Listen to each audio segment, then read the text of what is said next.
तो आज की सबसे बड़ी खबर यह है कि किसान आंदोलन पर सुनवाई के दौरान सुप्रीम कोर्ट ने कहा है कि किसानों को अपनी जिद छोड़ देनी चाहिए और सरकार को जल्दबाजी, यानी ना तो आंदोलन की जिद चलेगी और ना ही कानून लाने की जल्दबाजी।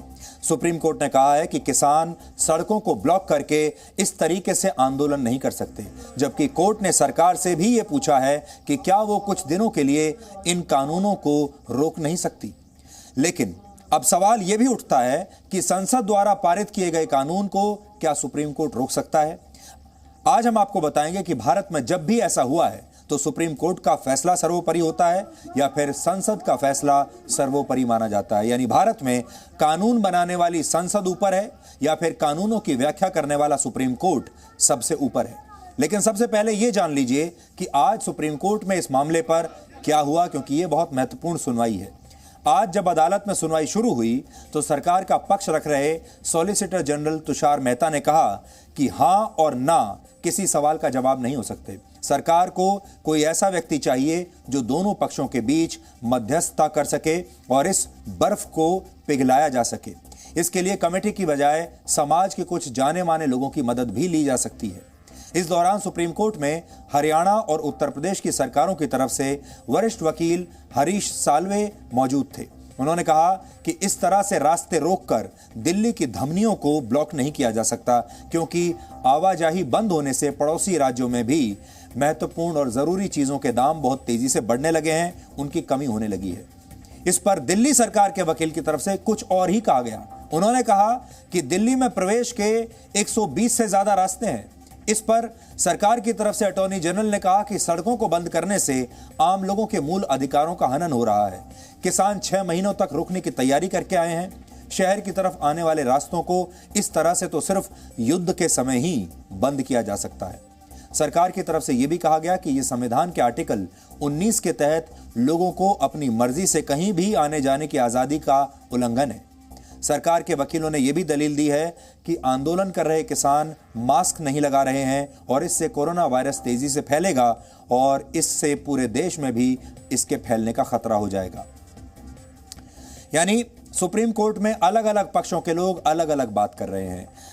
हरियाणा और उत्तर प्रदेश की सरकार यह कह रही है कि जो प्रदर्शनकारी किसान हैं वो इस तरीके से बॉर्डर्स को बंद नहीं कर सकते, हाईवेज को रोक नहीं सकते, लोगों को बहुत परेशानियां हो रही हैं। लेकिन दिल्ली की सरकार ये कहती है कि इससे कोई परेशानी नहीं हो रही, क्योंकि दिल्ली में आने जाने के सिर्फ यही अकेले रास्ते नहीं हैं।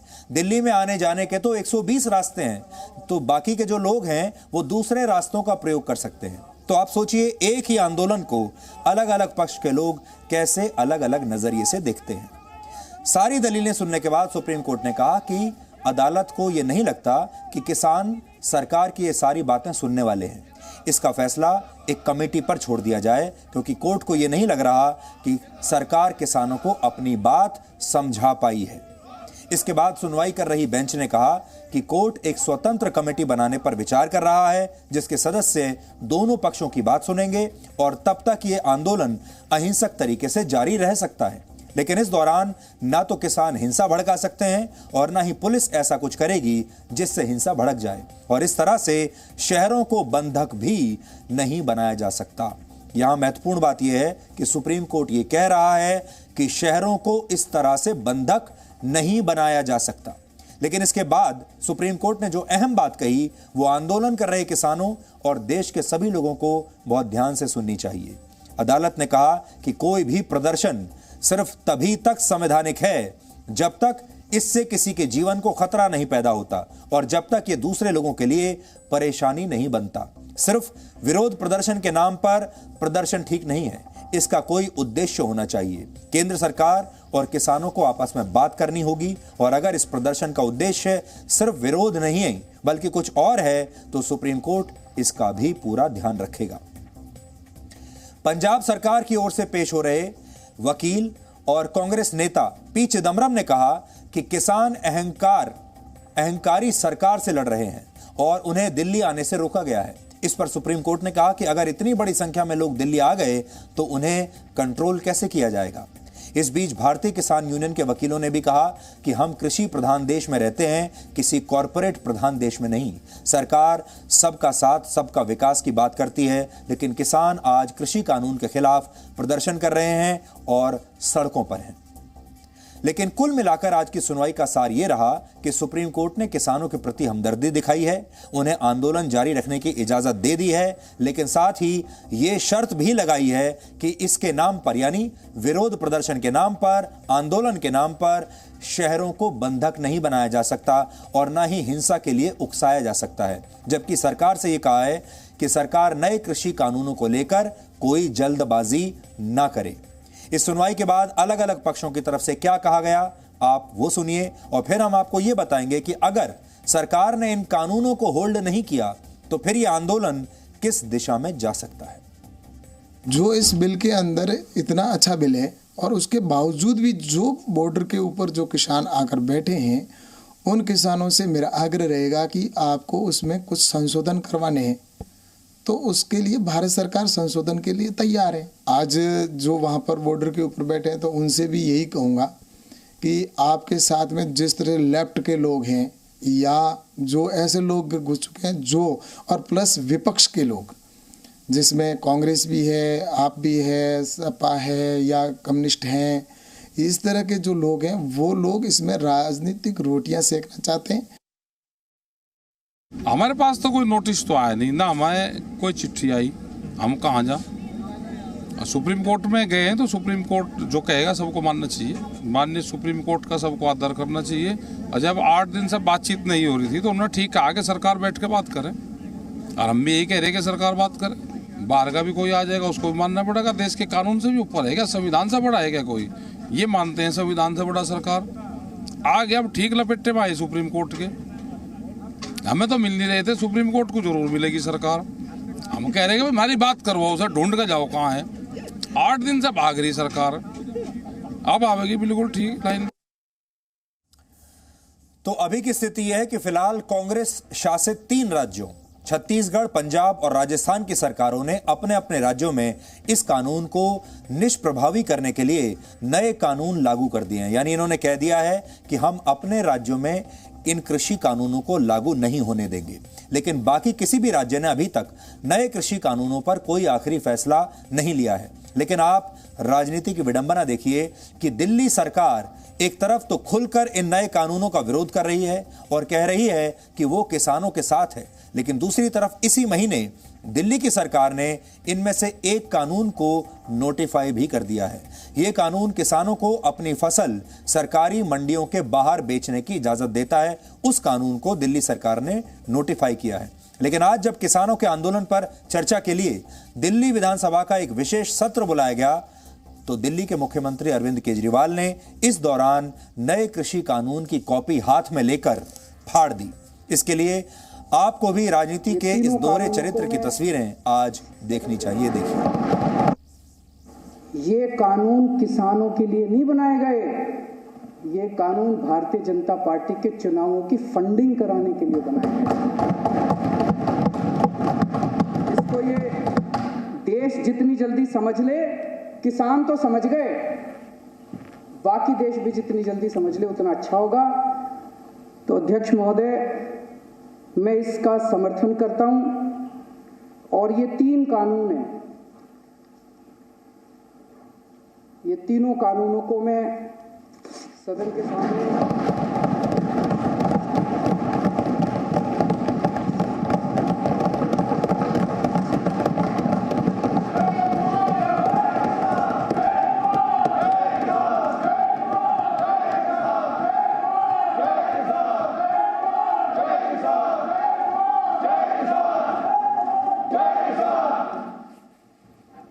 कानूनों को तो ये 2020 का लोकतंत्र है, आज के युग का लोकतंत्र है। यानी भारत की ही राजधानी दिल्ली में बैठकर संसद भवन से मुश्किल से 10 किलोमीटर की दूरी पर दिल्ली की विधानसभा है।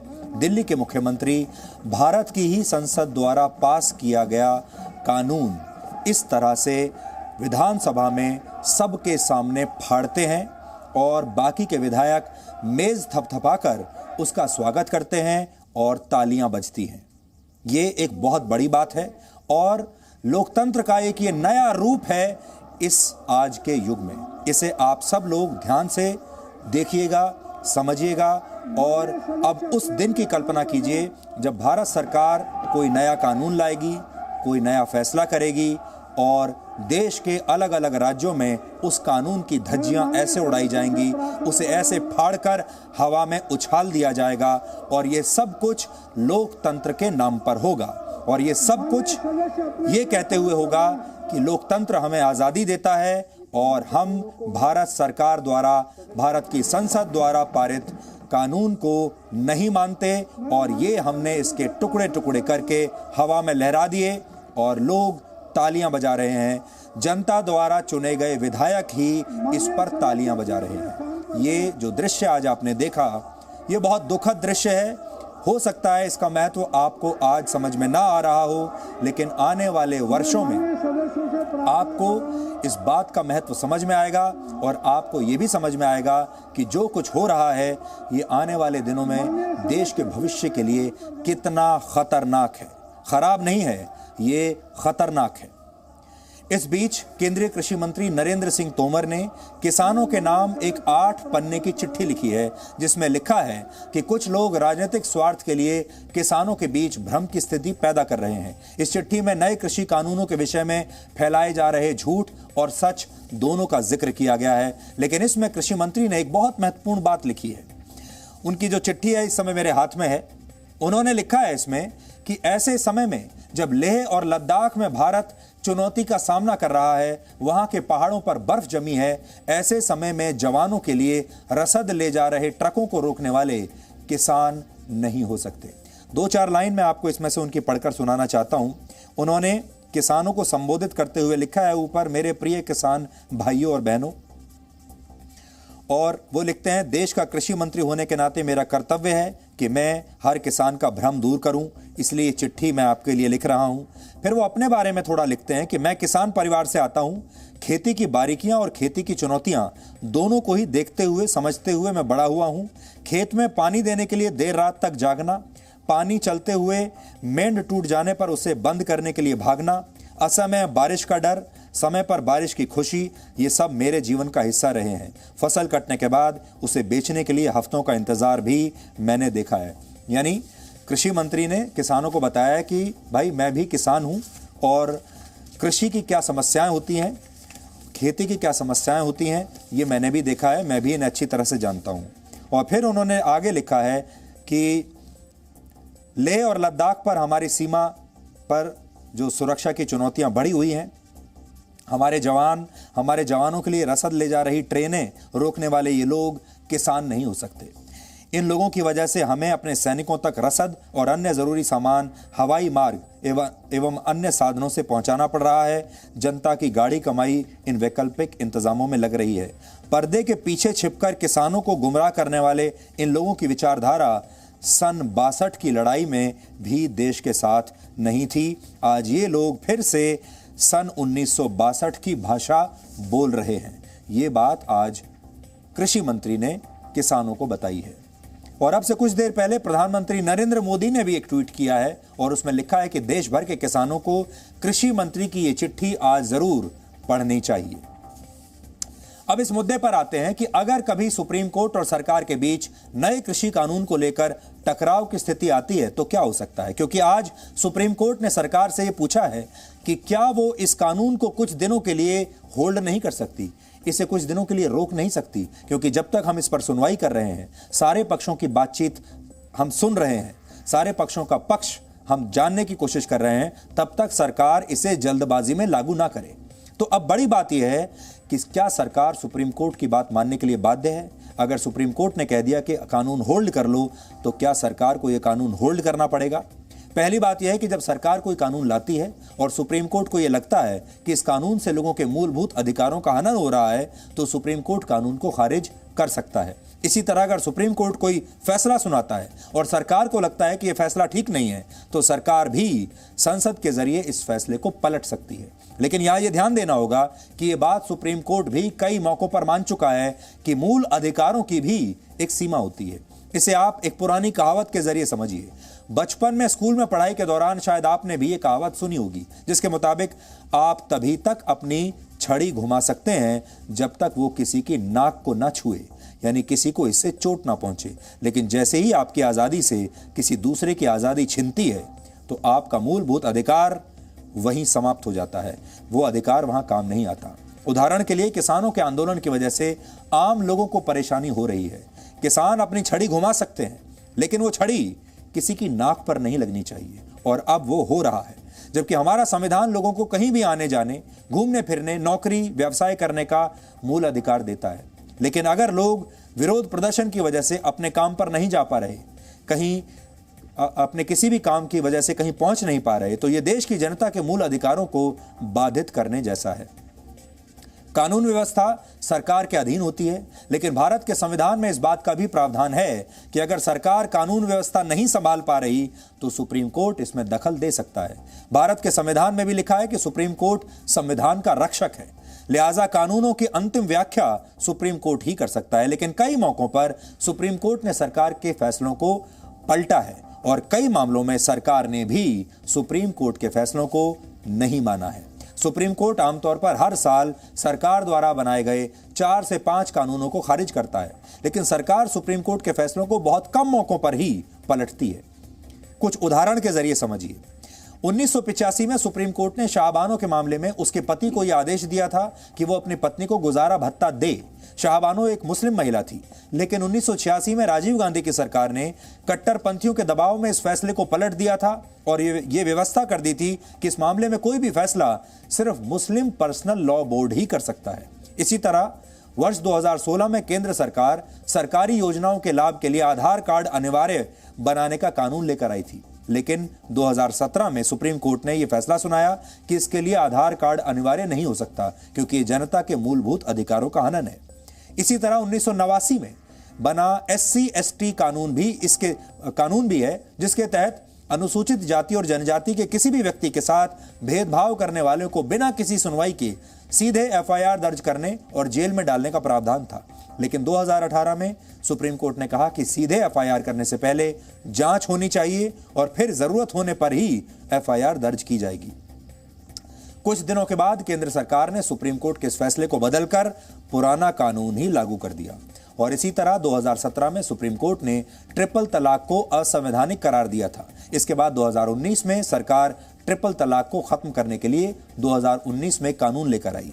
भारत के संविधान में प्रावधान है कि सुप्रीम कोर्ट संसद द्वारा बनाए गए कानून की समीक्षा कर सकता है और उसे रद्द भी कर सकता है, और अगर किसी विषय में कोई कानून नहीं है तो सुप्रीम कोर्ट का फैसला ही लॉ ऑफ द लैंड माना जाता है। लेकिन शर्त यह है कि यह संविधान के मूल ढांचे के साथ छेड़छाड़ न करता हो।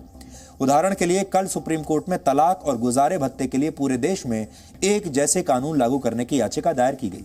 फिलहाल इस संबंध में देश में कोई कानून है ही नहीं, लेकिन अगर भविष्य में सुप्रीम कोर्ट कोई फैसला सुना देता है तो वो लॉ ऑफ द लैंड बन जाएगा, और तब सरकार को भी देर सवेर इस मामले में कानून लाना ही पड़ेगा। लेकिन संविधान में कहीं भी ये बात स्पष्ट तौर पर नहीं लिखी है कि संसद और सुप्रीम कोर्ट में से ऊपर कौन है। हालांकि ये तय है कि संसद को कानून बनाने का अधिकार है और सुप्रीम कोर्ट को इसकी समीक्षा करने का। इस मामले पर आज हमने वरिष्ठ वकील अश्विनी उपाध्याय से बात की। उन्होंने इस विवाद की व्याख्या आप सबके लिए की है और आपको ध्यान से इस व्याख्या को सुनना चाहिए। हमारे देश में न पार्लियामेंट ऊपर है न सुप्रीम कोर्ट, सबसे ऊपर है संविधान। संविधान के अंतर्गत ही सुप्रीम कोर्ट कार्य करता है, संविधान के अनुसार ही पार्लियामेंट कार्य करता है, संविधान के अनुसार सरकार कार्य करती है। हाँ, लेकिन सुप्रीम कोर्ट को कस्टोडियन ऑफ द कॉन्स्टिट्यूशन कहा गया है, गार्जियन ऑफ द कॉन्स्टिट्यूशन कहा गया है। सुप्रीम कोर्ट को यह कहा गया है कि संविधान के अनुसार सब लोग कार्य करें, यह देखना सुप्रीम कोर्ट का कार्य है। इसलिए कई बार ऐसा होता है कि पार्लियामेंट का जो फैसला होता है, पार्लियामेंट का जो कानून होता है, उसको सुप्रीम कोर्ट बदल देता है। सुप्रीम कोर्ट कई कानूनों को निरस्त कर चुका है। इसी तरीके से पार्लियामेंट के पास भी पावर है कि वो सुप्रीम कोर्ट के जजमेंट को पलट दे। शाहबानो के मामले में सुप्रीम कोर्ट के जजमेंट को पार्लियामेंट ने पलट दिया था। इसी तरीके से SC/ST एक्ट वाले में जो सुप्रीम कोर्ट का फैसला है उसको पार्लियामेंट ने खत्म किया। लेकिन जो पार्लियामेंट ने SC/ST एक्ट वाले मामले में सुप्रीम कोर्ट का फैसला पलटा तो दोबारा फिर से सुप्रीम कोर्ट ने उसमें राइडर लगा दिया। कहने का मतलब ये तीनों अलग अलग धुरी है। सरकार यानी एग्जीक्यूटिव कार्यपालिका अपने क्षेत्र में काम करेगा, पार्लियामेंट कानून बनाएगा, सुप्रीम कोर्ट इसको मॉनिटर करेगा कि सब कुछ संविधान सम्मत हो रहा है कि नहीं हो रहा है। जहां तक ये फार्मर का मामला है, इसमें भी सुप्रीम कोर्ट केवल एक कमेटी बना सकता है, लेकिन निगोशिएशन नहीं कर सकता। क्या शर्तें मंजूर होगी, क्या नहीं मंजूर होगी, ये नहीं कर सकता। हाँ, सुप्रीम कोर्ट ये देख सकता है कि ये जो किसी किसान से संबंधित तीनों कानून है, ये इलीगल है या लीगल है, ये तो चेक कर सकता है। वो किसान कानूनों की वैलिडिटी चेक कर सकता है। किसान अगर इलीगल है, इनवैलिड है, तो उनको खत्म भी कर सकता है। लेकिन किन शर्तों पे बातचीत होगी, किन शर्तों पे किसान उठेंगे, किन शर्तों पे आंदोलन खत्म होगा, ये सारा सरकार का कार्य है, ये सुप्रीम कोर्ट का कार्य नहीं। लेकिन आज सुप्रीम कोर्ट में जो कुछ भी हुआ और जो भी दलीलें रखी गई, उनसे एक बात साबित होती है, और वो ये कि हमारे देश में एक ही मुद्दे पर इतनी सारी विचारधाराएं सक्रिय हो जाती हैं कि किसी एक नतीजे पर पहुंचना या तो असंभव हो जाता है या उसमें बहुत समय लगता है, और उस फैसले से भी सब लोग खुश नहीं होते। आपने ये भी देखा होगा कि जो विपक्षी पार्टियां चुनाव में हार जाती हैं और जिनका संसद में भी अब उतना प्रतिनिधित्व नहीं रहा क्योंकि वो चुनाव हार चुकी हैं, उसके बाद वो अदालतों का रास्ता लेती हैं। वो सरकार के हर कानून को अदालत में जाकर चुनौती देती हैं, क्योंकि वो संसद में चुनौती देने के काबिल नहीं, लायक नहीं, क्योंकि उनके पास इतनी सीटें नहीं हैं, इसलिए क्योंकि वो चुनाव में हार चुकी हैं। इसलिए वो अदालत का रास्ता चुनती हैं और फिर हर कानून को अदालत में घसीटती हैं, और फिर उस कानून को लागू करने में कई गुना ज़्यादा समय लगता है।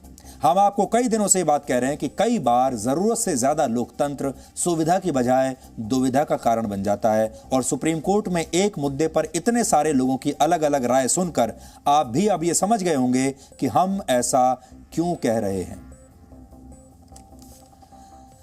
अब आपको एक ऐसी खबर बताते हैं जो आपके जीवन को छू जाएगी और आपके दिल को भी छू जाएगी।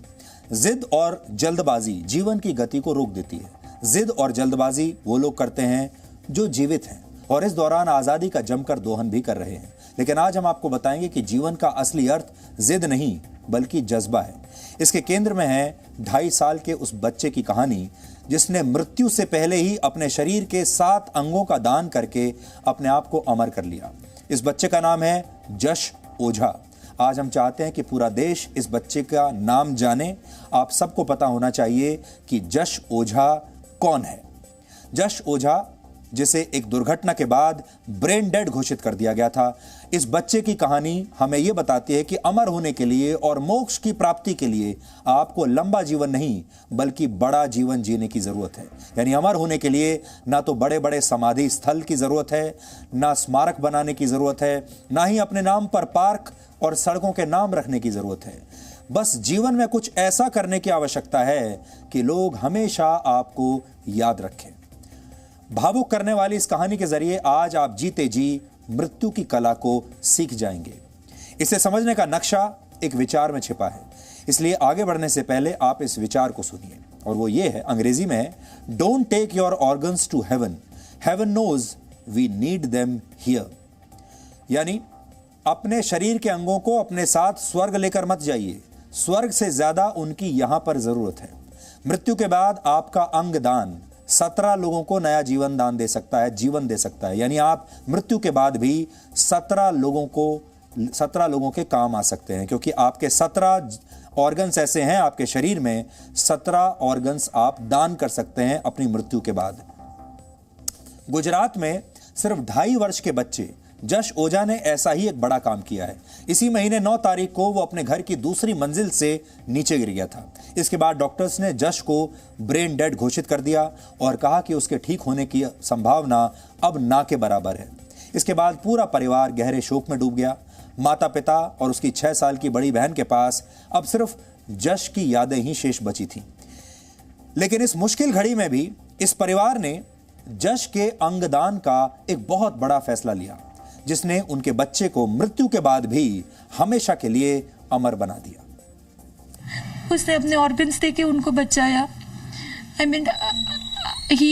उसका लॉस कोई नहीं फील कर सकता है मेरी लाइफ में, but I am not happy but proud that he had done such a brave thing कि कोई भी नहीं कर सकता उस एज में. he is a bravo and he will always be a bravo. अपने दिल के टुकड़े यानी अपने जिगर के टुकड़े को अंगदान के लिए ऐसे सौंप देना एक माता पिता के जीवन का शायद सबसे कठिन फैसला होगा. सिर्फ 2.5 साल का बच्चा ही तो था जिसे जन्म दिया, जिसे पाला पोसा, उसके शरीर से अंग निकालने की इजाजत देना एक बड़ी मनोवैज्ञानिक पीड़ा है. लेकिन जश के परिवार ने यह फैसला लिया और जश के पिता का कहना है कि उसका जन्म बहुत मन्नतों के बाद हुआ था, बहुत दुआओं के बाद हुआ था, प्रार्थनाओं के बाद हुआ था. लेकिन अब उन्हें अपने पुत्र की असमय मृत्यु को स्वीकार करना पड़ रहा है. आगे बढ़ने से पहले आप सुनिए कि जश के पिता का क्या संदेश है. ये निदान हो गया था कि अब ब्रेन डेड है मेरा जश और वापस आ नहीं सकता. तो फिर उनके साथ में बैठकर फिर हमने परिवार ने सबने मिलकर ये तय किया कि आज जश नहीं है हमारे साथ में, मेरा बाबू नहीं है. तो फिर हम लोगों ने साथ में मिलकर ये तय किया कि आज वो है नहीं तो लेकिन हम जश को और भी लोगों में ज़िंदा देखना चाहते थे. तो फिर हमने उनसे कहा कि हाँ अब उसके अंगों को देंगे ताकि वो दूसरे लोगों के घर में दीपक जला सके, उजाला कर सके. फिर उसके बाद में हम लोगों ने परिवार वालों ने ये तय किया कि हम जश के जो भी अंग हैं जो दूसरों को दान देंगे. इस छोटे से बच्चे के हार्ट, लंग्स, किडनी और लिवर और आंखों के कॉर्निया को उसके परिवार की सहमति से दान दे दिया गया. इस बच्चे के हार्ट से रशिया के एक 4 साल के बच्चे को जीवन दान मिला है और इसके लंग्स से यूक्रेन के एक बच्चे को नई जिंदगी मिली है.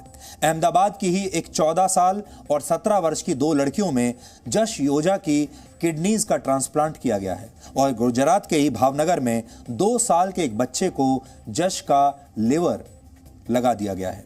अभी जश ओझा की कॉर्निया को सूरत के ही एक आई बैंक को डोनेट किया गया है और इससे भी 2 लोगों की आंखों की रोशनी वापस आ सकती है.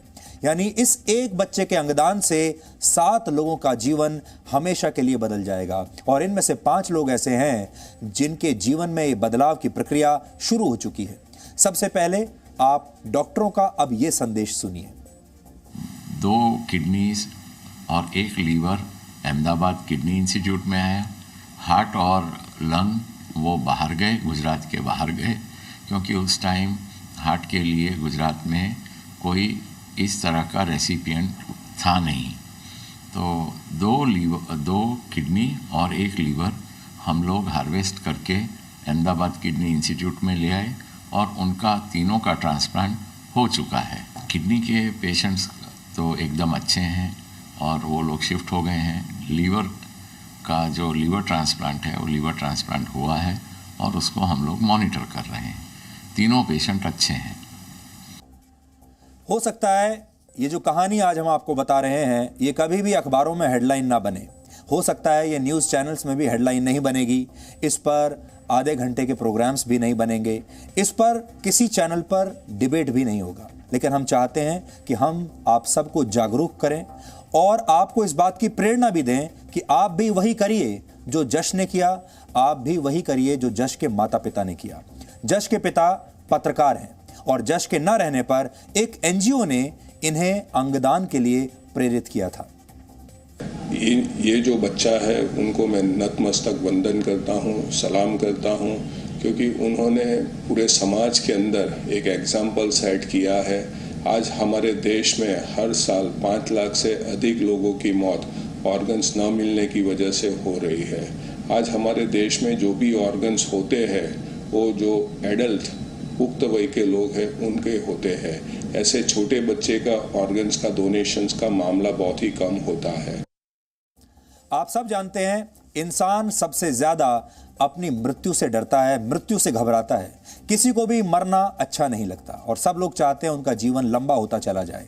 और जब मृत्यु आए भी तो हर इंसान की इच्छा होती है कि मरने के बाद भी वो अमर हो जाए. अमर होना इंसानों का सबसे बड़ा सपना है. और आपने अपने आसपास देखा होगा कि बड़े बड़े नेता जो हैं वो विशाल समाधि स्थल उनके लिए बनाए जाते हैं, पार्क, सड़कों के नाम उनके नाम पर रखे जाते हैं, हवाई अड्डों के नाम उनके नाम पर होते हैं, स्कूल कॉलेजों के नाम, पार्कों के नाम उनके नाम पर रखे जाते हैं. ऐसा करने के पीछे एक ही वजह होती है, लोग चाहते हैं कि मृत्यु के बाद भी उन्हें हर रोज़ याद रखा जाए। हालांकि अमर होने का सबसे अच्छा तरीका ये नहीं है।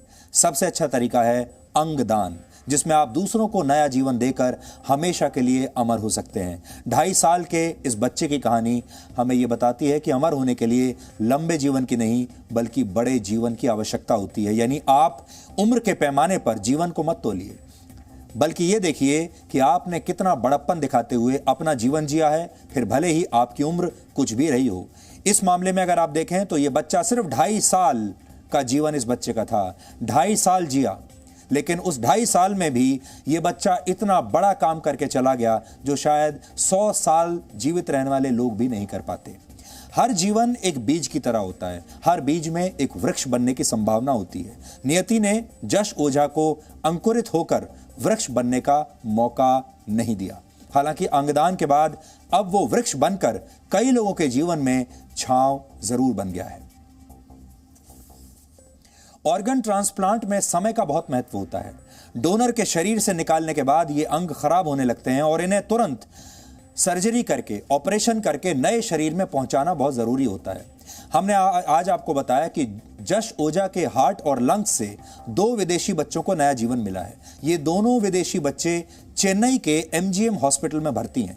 सूरत से चेन्नई तक इन ऑर्गन्स को पहुंचाने के लिए एक ग्रीन कॉरिडोर बनाया गया और लगभग 1615 किलोमीटर की ये दूरी सिर्फ 160 मिनट में तय की गई। कहते हैं जब कोई व्यक्ति इस दुनिया से चला जाता है तो वो लोगों की यादों में हमेशा जीवित रहता है। हालांकि ऑर्गन डोनेशन की मदद से कोई व्यक्ति दूसरों के शरीर में भी जीवित रह सकता है।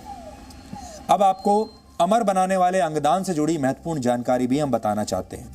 हमारे शरीर के जिन 17 अंगों को दान किया जा सकता है उनमें प्रमुख हैं हार्ट, लंग्स, लिवर, किडनी और स्किन। अंगदान के मामले में हमारे देश में जागरूकता की बहुत कमी है। हमारे देश में हर साल ऑर्गन ट्रांसप्लांट के लिए 5 लाख अंगों की जरूरत होती है, लेकिन जरूरत के मुताबिक ये ऑर्गन्स हमें मिल नहीं पाते। हर साल 2 लाख कॉर्निया की जरूरत होती है, लेकिन सिर्फ 50,000 ही डोनेट किए जाते हैं। किडनी के मामले में भी ये अंतर बहुत ज्यादा है। हर वर्ष 2 लाख किडनीज की डिमांड है, लेकिन मिलती हैं सिर्फ 1684। हमारे देश में हार्ट की जरूरत वाले हर 147 लोगों में सिर्फ 1 को ही हृदय मिल पाता है और लिवर के मामले में हर 70 में से 1 व्यक्ति की डिमांड पूरी होती है। यानी भारत में ऑर्गन्स की बहुत ज्यादा कमी है। ऐसा इसलिए है क्योंकि यहां जश ओझा के परिवार की तरह अंगदान का फैसला लेने वाले लोगों की बहुत कमी है। हमारे देश में हर 10 लाख लोगों में 1 व्यक्ति भी अंगदान नहीं करता। सोचिए, 10 लाख में 1 व्यक्ति भी नहीं करता, जबकि अमेरिका में हर 10 लाख लोगों में 32 और स्पेन में 46 लोग अपने ऑर्गन्स मृत्यु के बाद डोनेट कर देते हैं। आप सोच रहे होंगे कि जब देश में ऑर्गन्स की इतनी कमी है तो 2 विदेशी बच्चों को ये ऑर्गन्स क्यों दिए गए। इसकी एक प्रक्रिया होती है जिसमें ऑर्गन डोनेट करने वाले व्यक्ति और ऑर्गन रिसीव करने वाले व्यक्ति का ब्लड ग्रुप मैच करना बहुत जरूरी है। इस समय हमारे देश में हार्ट ट्रांसप्लांट के लिए किसी छोटे बच्चे का नाम वेटिंग लिस्ट में नहीं था, इसलिए इन विदेशी बच्चों को ये ऑर्गन्स दिए गए। दुनिया में 22 प्रमुख धर्म हैं और इनमें से कोई भी धर्म अंगदान के खिलाफ नहीं है। भगवत गीता के मुताबिक जब किसी व्यक्ति की मृत्यु हो जाती है तो उसकी आत्मा पुनर्जन्म लेती है और शरीर को पुराने कपड़ों की तरह त्याग दिया जाता है। लेकिन आपके शरीर के ये पुराने कपड़े यानी ऑर्गन्स किसी और के काम तो आ ही सकते हैं, उन्हें जीवन दे सकते हैं। अब हम आपको अंगदान करने का एक तरीका भी बता देते हैं। हम चाहेंगे कि आप इसके बारे में ज़रूर सोचिए और फैसला लीजिए। ऑर्गन्स को डोनेट करने के लिए उम्र की कोई सीमा नहीं। 1 दिन के बच्चे से लेकर 100 वर्ष के बुजुर्ग भी अपना अंगदान कर सकते हैं। हालांकि 18 वर्ष से 50 साल तक की उम्र में अंगदान करना सबसे बेहतर माना जाता है। अंगदान करने के लिए आप भारत सरकार के national organ and tissue transplant organisation की वेबसाइट पर जाकर खुद को रजिस्टर करवा सकते हैं। इसकी वेबसाइट का एड्रेस इस समय आपकी स्क्रीन पर है, आप खुद भी नोट कर लीजिए और हम चाहेंगे कि आप अपने परिवार और अपने दोस्तों के साथ भी इस जानकारी को जरूर शेयर कीजिए। धार्मिक मान्यताओं के मुताबिक जीवन देने का काम सिर्फ भगवान करते हैं, भगवान का काम है। लेकिन अंगदान एक ऐसी प्रक्रिया है जिससे दूसरों को जीवन दिया जा सकता है और ये काम इंसान कर सकते हैं। यानी अंगदान करके कुछ इंसान भी भगवान जैसे ही बन सकते हैं, क्योंकि आप भगवान की तरह किसी को जीवन दे रहे हैं। अब हम आपको मीडिया की एक बुरी आदत का एहसास करवाएंगे। आप अक्सर महसूस करते होंगे कि जब एक खबर आती है तो जोर शोर से चलती है, दिन रात उसके बारे में आपको दिखाया जाता है और फिर अचानक से वो खबर गायब हो जाती है।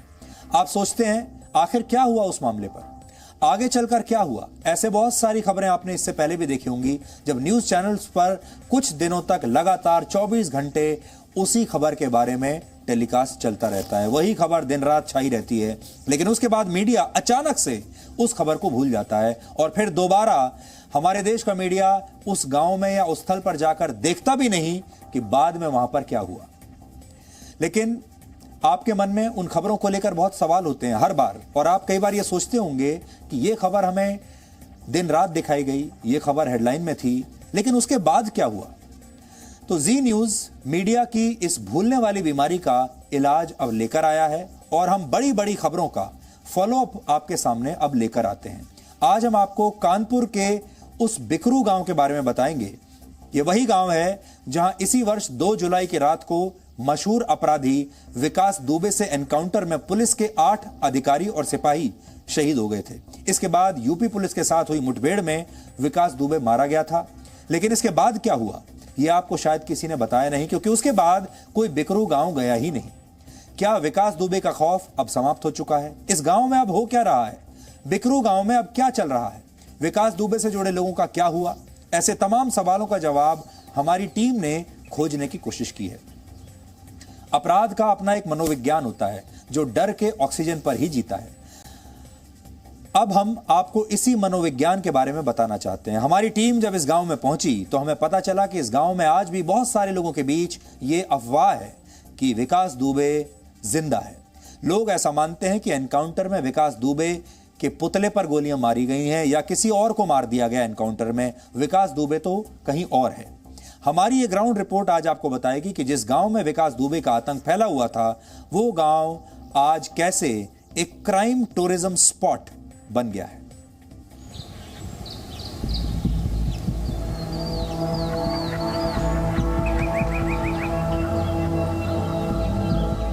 उत्तर प्रदेश के कानपुर का ये बिकरू गांव है। जुलाई 2020 को इस गांव में अपराधी विकास दुबे ने 8 पुलिस कर्मियों की हत्या कर दी थी। उसके बाद विकास दुबे का एनकाउंटर हुआ, विकास दुबे मारा गया। लेकिन अब लगभग 5 महीने बीत जाने के बाद बिकरू गांव के लोग क्या सोच रहे हैं? क्या विकास दुबे का डर खत्म हुआ? जब विकास दुबे जिंदा था तो इलाके में उसका आतंक इस कदर था कि लोग डर की वजह से अपना रास्ता बदल लेते थे।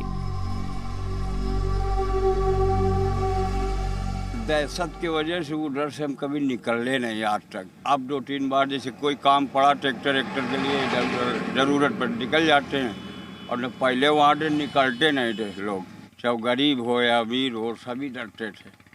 अब कोई डर नहीं, बिल्कुल बेफिक्र अब आदमी रह रहा, अपना काम कर रहा, कोई टेंशन नहीं। आज ये गांव लोगों के लिए पर्यटन स्थल बन गया है। लोग इस गांव में विकास दुबे का घर देखना चाहते हैं। यानी ये गांव आज लोगों की जिज्ञासा बना हुआ है, जो विकास दुबे और इस गांव के बारे में सब जानना और समझना चाहते हैं। मैं कई बार यहाँ से इस मार्ग से निकलता हूँ तो मुझे बिकरू का ये बोर्ड दिखता है। तो बिकरू का बोर्ड दिख के मेरे मन में जिज्ञासा आई कि बिकरू में उस दिन कई बार सुना मैंने बिकरू के बारे में कि उस रात को क्या हुआ होगा, क्या हुआ। आज मेरी जिज्ञासा इतनी बढ़ गई कि मुझे मेरे मन में आया कि आज मुझे बिकरू जाना चाहिए और वो जगह देखने जाना चाहिए जहाँ पर उस रात को वो नरसंहार हुआ था। तो मेरे मन की जब जिज्ञासा शांत करने के लिए मैं अभी गया, वहाँ पर मैंने देखा कि 2 पुलिस वाले, पूरा गांव सुनसान वीरान पड़ा हुआ है। मैंने उनकी हवेली देखी, हवेली पूरी गिरी पड़ी हुई है, कई सारी गाड़ियाँ जो ध्वस्त पड़ी हुई हैं। हमारी टीम ने गांव के लोगों से भी बात करने की कोशिश की और इस दौरान हमें जो पता चला वो डरा देने वाला था। ये डर विकास दुबे का ही है। लोगों में आज भी ऐसी अफवाह है कि विकास दुबे मारा नहीं गया था, पुलिस ने उसके पुतले का एनकाउंटर किया था। यानी ये अफवाह आज भी कुछ लोगों को डरा रही है। अब भी लोग अफवाह फैला रहे हैं कि विकास दुबे जिंदा है और बड़ी जबरदस्त ढंग से इसका प्रचार और प्रसार किया जा रहा है। तो लोगों के मन में थोड़ी सी दहशत आती है कि ऐसा न हो विकास दुबे कहीं जिंदा हो और विकास दुबे के खिलाफ हम बोल रहे हैं और विकास दुबे जैसा अपराधी फिर क्या करेगा। लेकिन ऐसा कुछ है नहीं, विकास दुबे अब जिंदा है नहीं, विकास दुबे जिंदा हो ही नहीं सकता। अपराध का अपना मनोविज्ञान होता है जो डर की ऑक्सीजन पर जीता है। ये डर अब भी बिकरू गांव में पूरी तरह खत्म नहीं हुआ है। विकास दुबे के आसपास के कई घरों में आज भी ताला बंद है। इस घटना के बाद डर की वजह से कई परिवार गांव छोड़कर गायब हैं। आज भी बिकरू गांव में कई घरों में इसी तरह के ताले लगे हैं। ये विकास दुबे के ठीक सामने का घर है। यह पता चला कि इन्हीं घरों की छतों पर खड़े होकर विकास दुबे और उसके साथियों ने लगातार गोलियां चलाई थी। लगभग 1 से 1.5 घंटे तक गोलियां चली थी, जिसमें 8 पुलिसकर्मी मारे गए थे। ये जो पूरी घटना हुई थी उसमें आप देखिए कि किस तरह से विकास दुबे के लोग शामिल थे और अब उसका जो असर पड़ा है वो ये है कि घर के घर खाली पड़े हैं। जो घर खुले भी हैं उसमें बहुत कम लोग रह रहे हैं, बाकी लोग यहां से कहीं चले गए हैं। जी न्यूज की टीम को देखकर गांव का एक व्यक्ति विकास दुबे के घर के पास पहुंचा। उसने बताया कि विकास दुबे ने उसकी जमीन पर भी जबरदस्ती कब्जा किया हुआ था। डर ये था कि मतलब गड़बड़ आदमी डिराव करता रहा। जैसे हमारे खेतों में यहाँ जो है वे नफवा दिन 3 करीब 4 बिसुआ एक अपोजिट पार्टी के यहाँ ब्राह्मणन के यहाँ वहाँ 4 बिसुआ हमारे माँ 4 बिसुआ हमारे खेत के बगल में यहाँ रहा है। हमारे चाचा की लड़का क्या रहा 9 बिसुआ करीब नफवा दिन 3।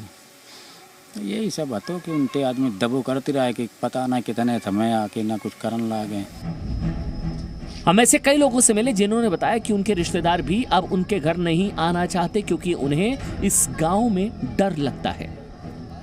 अब आपके गांव के बारे में लोग क्या कहते हैं जब आप अपने मायके जाती हैं या कहीं जाती हैं तो बिकरू नाम सुनकर लोग क्या कहते हैं? अरे डरते हैं बहुत लोग। कोई आने को यहाँ कहता नहीं, कहते हम नहीं जाए, तुम्हारा गांव इतना दमंगी गांव है बताओ।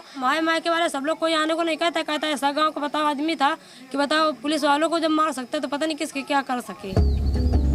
जब इस तरह का कोई बड़ा अपराध होता है तो उसका आसपास के लोगों पर क्या असर पड़ता है उसे भी हमने समझने की कोशिश की। हम विकास दुबे के घर के पास रहने वाली एक महिला से मिले। आरोप है कि इनकी छतों पर ही खड़े होकर विकास दुबे के गैंग के सदस्यों ने पुलिस वालों पर गोलियां चलाई थी। कोई कमाने वाला नहीं, ना मेरे घर में कुछ बचा है, सब ले गए। इसे दरवाजा खोल के एकदम भगी। उस समय ऐसी मुसीबत थी कि मैंने चप्पल तक नहीं पहना और नहीं भागते तो वो मार देता हम सबको। कौन मार देता? उसी ने विकास दुबे ने, जिसने गोली चलाई फिर उसने कहा कि इनके घर में बम फेंक दो। तब हम लोग भागे घर छोड़ के। पुलिस कहती तुम भागी क्यों नहीं, क्या करें, जिसके घर में गोलियां चल रही हुई घर में वो भागिए नहीं भैया। आपके घर में क्यों बम फेंकने के लिए कह रहा? पता नहीं, इसलिए कि वे साथ में नहीं रहते थे, कभी उससे मतलब नहीं रखते थे। हमारी मुलाकात विकास दुबे के पड़ोसियों से भी हुई। विकास दुबे के पड़ोसी पहली बार कैमरे पे 2 से 3 जुलाई की रात की पूरी घटना बता रहे हैं कि कैसे कई घंटों तक गोलियां चली थी। 4 पुलिस वाले बेचारे यहाँ से कहीं से भागे होंगे, हम लोग चले गए थे। वो आप आते बेचारे बताते यहाँ छुपे थे, गैया ये खड़ी थी तो इसके बाद बच नहीं पाए। समझ लो यहाँ से भगे, समझ लो वहाँ मेरी गोली भी लगी। और वहाँ से जाके हमारे जेठ रहे थे परिवार में, उस जेठ के बगल से 4 लोग बेचारे वहाँ से इससे भगे। तो हमारी जेठानी लोग 3-4 लोग थी, उन्हीं के साथ बेचारे भगे नहीं, वो मार दिए थे वो भी बेचारे। जुलाई 2020 की उस रात विकास दुबे के अपराधों का सबूत आज भी इस गांव में जिंदा है। कैसे 8 पुलिसकर्मियों की हत्या की थी, कैसे घंटों भर गोलियां चली थी, उसकी निशानी आज भी इस गांव के कुछ घरों पर आपको दिखाई पड़ जाएंगी। ये विकास दुबे के सामने वाला घर है।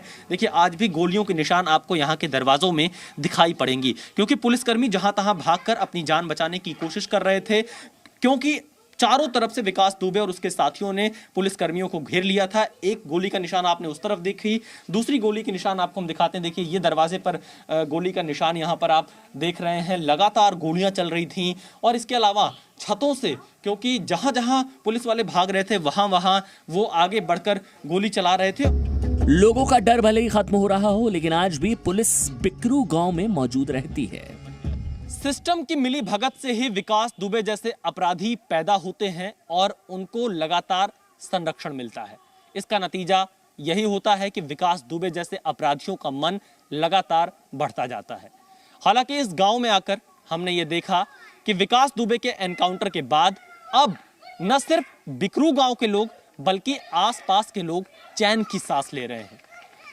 उनको ये लग रहा है कि अब उन्हें कोई बेवजह नहीं फंसाएगा, बेवजह उनकी जमीन पर कब्जा नहीं करेगा।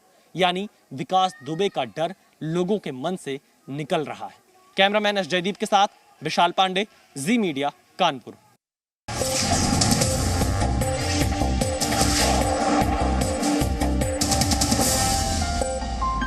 Presenting B News app, available on Google Play and App Store. Download it now.